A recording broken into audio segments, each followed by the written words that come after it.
We started our life in telecom tech sector, but after that, for 20 years, almost engaged in NGOs supporting students and especially first generation students getting to higher education. Supporting almost 30,000 students and over 80,000 students have graduated in the past 20 years from our trust activities. What impacted me during this time, there has been no significant improvement in quality of higher education in this country. We have lots of higher education institutions in this country.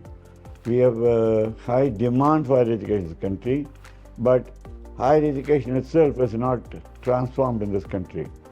So the vision for Sai University was started with a caption to say that we want to be India's first international university, and we want to run programs and curriculum and courses and offer flexibility to students as it's offered in international institutions. So say that the primary purpose of Sai University is to establish an international university in India. Now, our traditional institutions in India are focused on predefined courses, predefined curriculum, almost predefined timetables haven't changed over the long years that since independence. I understand that in the beginning after independence we focused on primary education, but we have not spent enough attention to higher education. So significant data point is that each year 7 lakh students are going from India, that's 700,000 students are going from India for higher education abroad in undergrad. And after that I understand if they go for postgraduate or PhD programs, it is very understandable. But why are these students going for undergraduate education abroad? Because are we not having enough seats here, which is not true. Because many of the institutions are having seats which are unfulfilled after the admission process. So what is definitely lacking is the quality of education. So which means that we need to drastically change the quality of education to be in line with this international system of education. So what it means is that we need to be in the top 100 of Times international ranking or QS international ranking. That is the mission that with which we are operating. How quickly can we get there is a challenge.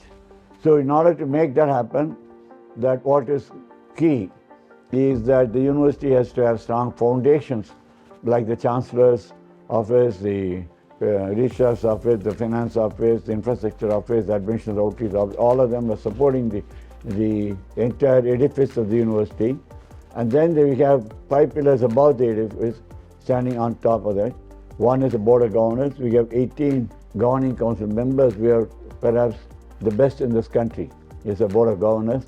And they are multidisciplinary, interdisciplinary, most eminent people that you can ever come across. There are 4 Padma Vibhushans and 1 Padma Shri in our board. Just gives you enough. That's Board of Governance. Then second thing you talk about is the faculty. The faculty that we have are over 70% of international education or teaching experience, and remaining 30% have education from top Indian institutions, or they are teaching online from abroad. So that's like, great leap forward in faculty. Then we have curriculum which is multidisciplinary, interdisciplinary. So we have today 3 schools, School of Arts and Sciences, then we have School of Computing Data Science, then we have School of Law. What is clear here in the curriculum is that it's multidisciplinary, interdisciplinary. A student studying in School of Arts and Science can take a major in Arts and Science, minor in some other schools. Like you can take a economics major with a computer science minor and audit a course in law. Or you can take a computer science major and you can then study literature in arts and science, and you can learn possibly, parts of attend courses in law. So this kind of diversity of curriculum is the international norm. So the student has the flexibility to choose their courses, and they have 1 major and 2 minors across the schools.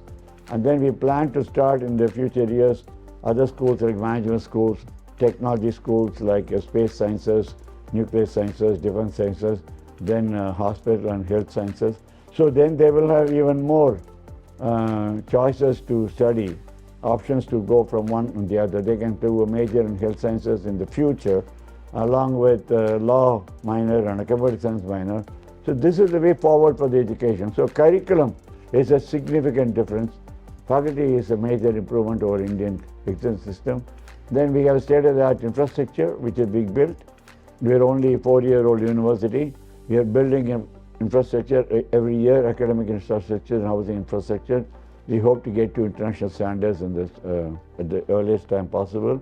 And then we have a student, the last pillar, where we're looking at the students who have a all-rounded personality. We are not looking for students who have 90 plus 99% or whatever. We're looking for students even 70% above, number one. Number two, who have a letter of recommendation from the school, a teacher, a HM, or a principal. Number three, they have extracurricular achievements. Number four, they have taken one of the aptitude tests as a national aptitude test or our aptitude test. And number five, that they have gone through an interaction process with the admission team or one of the faculty members. So we look at the assessment overall, 360-degree assessment of the student and take them on board. It's very similar to the international university admission process. It's not one admission test and then at the end of it you decide a rank list and you cut off here. On that day the student could have done well or not done well. It cannot determine the ability of the student. So we look at the overall total picture of the student and admit them. So in all of this university is very different from any other university. So the student is assessed based on the student's individual merits, and the student, once they join the university, has the flexibility to take any courses and majors and minors across the schools, and that is typically an international model. So that is going to accomplish our vision of establishing India's first international university. I think it's essential for a computer science students to know some area of applications and specialization. For example, even when I was a tech entrepreneur, we were doing telecom software. We had to get the brightest of engineers from the industry, but then we ran a program for 6 months in-house in our companies to make sure they're trained in telecom software engineering, which is not taught in academics. There's a gap between academics and there's a gap between industry. So this is a need to be a finishing school. We offer the finishing school training in-house. But now I think the emerging trend is this is spread across all industry. A computer science student is not enough if you know programming or databases or networking anymore. You need to know, for example, financial services sector. You need to know insurance sector. You need to know health sector. So you need to know where you're writing a software for. It is not enough if you know programming or systems analysis, because you need to understand systems analysis is about studying the tech area, talk to people, understand the problem they're trying to solve, and find a solution and then implement it. That's the job. The computer science comes in only in the implementation side. Before that, you need to get the problem solving ability. For that, you need to understand the discipline that you're going to attend. So it is essential for a computer student to have knowledge of one or more verticals. In fact, if you people are looking for a job after finishing a BTech, campus placements are usually companies that are looking for people with skills in programming, or skills in the cloud, or skills in networking, or skills in financial services, or skills in insurance sector. So if you see that itself, it tells you that a pure BTech is not enough, and you need to have, in addition to BTech, some domain knowledge of some area. So I think it's very essential to have a domain knowledge. Without domain knowledge, it's very, very important for the student to understand that it's very important to make sure that you succeed in your life as a career. You need to have multiple domain knowledges. So you will get some of the domain knowledge as you go along. But to begin with, you need to have some domain expertise. Now, I would say it's very simple. It's a new concept that in Sai University we developed, which is called CS plus X or DS plus X. It's not a mathematical equation to solve. CS is, of course, computer science plus X is any other discipline, and DS plus X is data science plus some other discipline. It could even be CS plus DS, computer science plus data science. So these are the options that students must have for a successful professional career.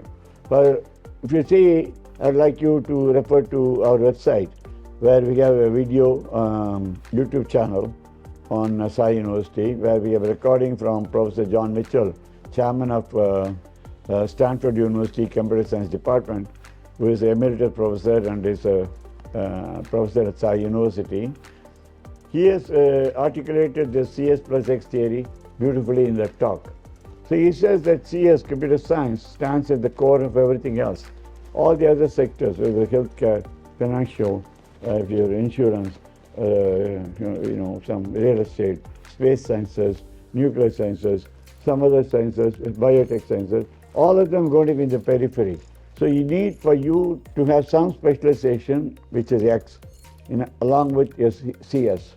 Similarly, if you're studying data science, you need to have some of this specialization along with your CS. So if I were a student today, I would possibly take a computer science with one of these specializations that I like. I could, for example, say, I would freak out and say I would like to do computer science and space sciences, okay? Or I would say computer science and, because space is the future. I would like to say that, we're going to land on the moon or Mars. So I would like to say that we educate ourselves in that area, or if you're going to be sending spaceships to other planets, you're going to be needing software engineers for that. That's the future. Biggest saturation point in planet Earth. So we're going to see for some other areas that are emerging areas, each person has to choose the career that they want to. If they're fascinated about psychology, you can do computer science plus psychology. You would know how you're going to process psychology. Or you would know, for example, computer science or biotech. And if you're going to be researchers in biotech, you're going to produce large amounts of data that you need to do for research and analysis and producing reports or inventions and creating patents on that.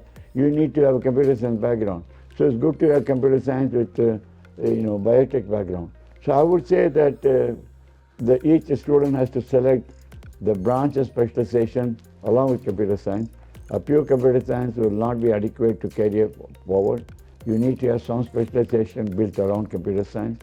And I would go to the extent of saying that if you see all of the top CEOs of great tech companies that we know today, they're all not just pure computer science people, they're people with computer science and a liberal education background. So what we can offer is a choice of programs that you can select horizontally, or you can do choice of programs vertically.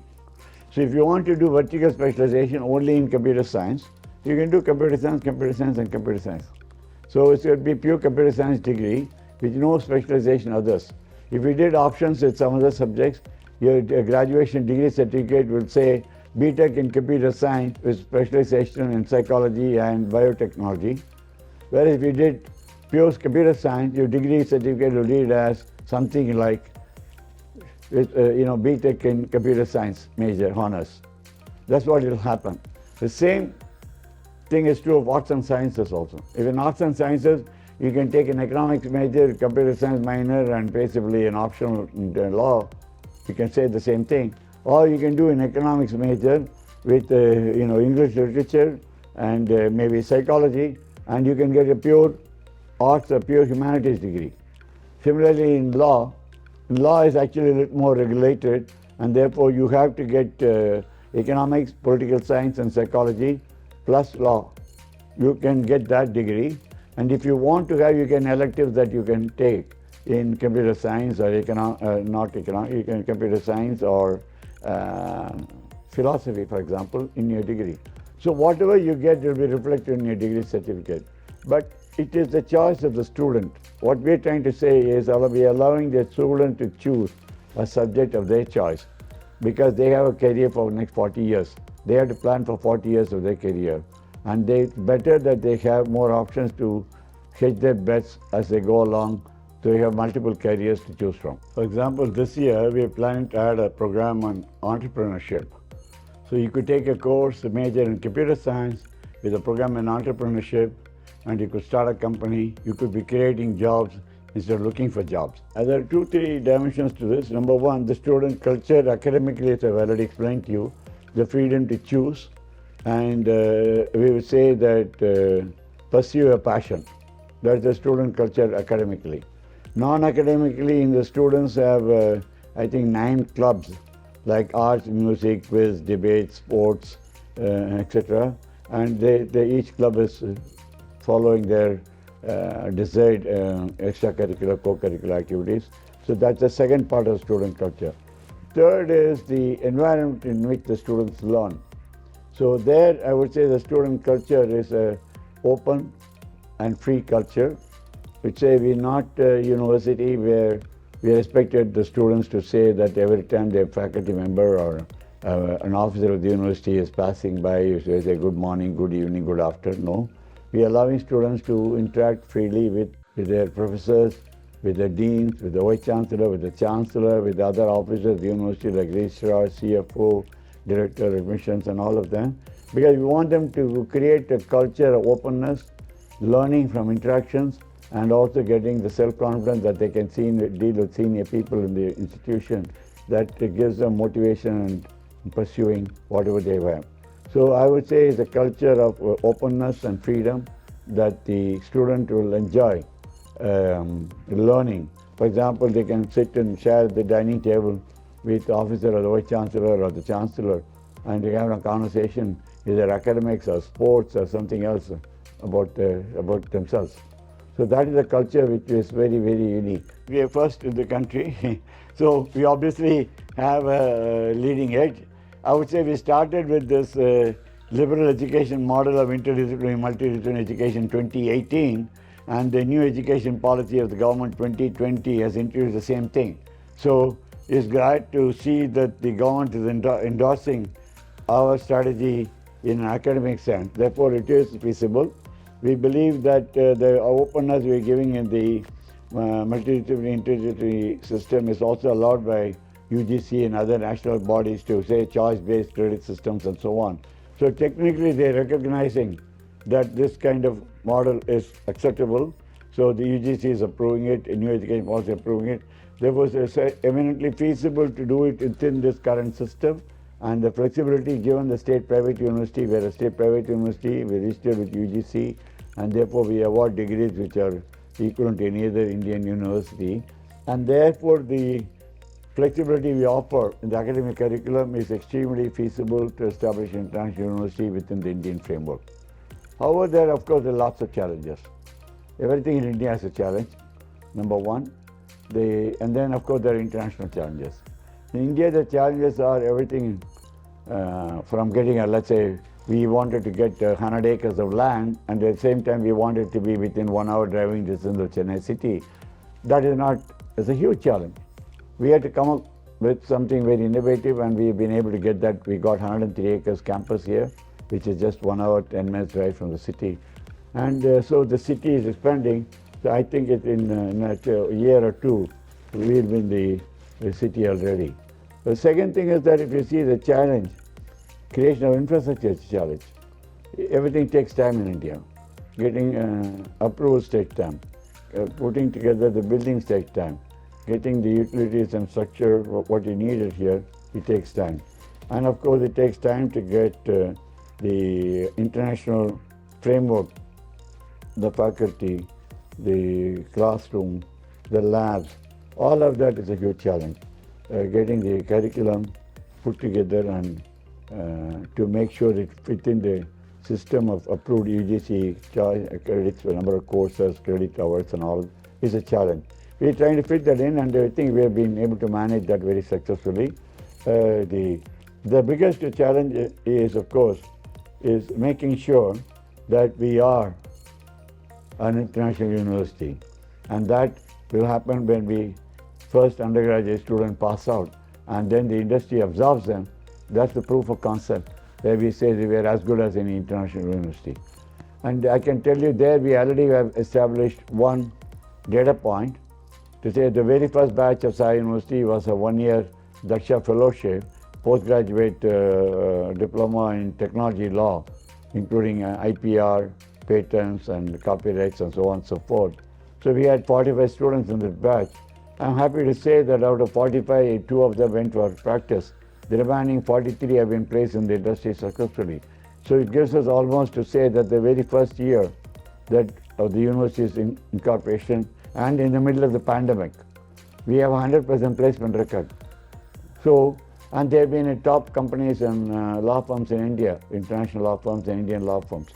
So The challenge is the same way to say that the first batch of undergraduate students come out next year, and we place them in top companies and get them good jobs and good remuneration package, and then we'll establish the proof of concept. That's another challenge. So I'm saying that we are here as a team to build Sai University. The team is all ready to face the challenges. We know the challenges. We know we're working towards making it happen, and I'm sure we'll get there. We will establish India's first international university and get to the top 100 of the world very soon. Pursue global education at Sai University and become a global citizen.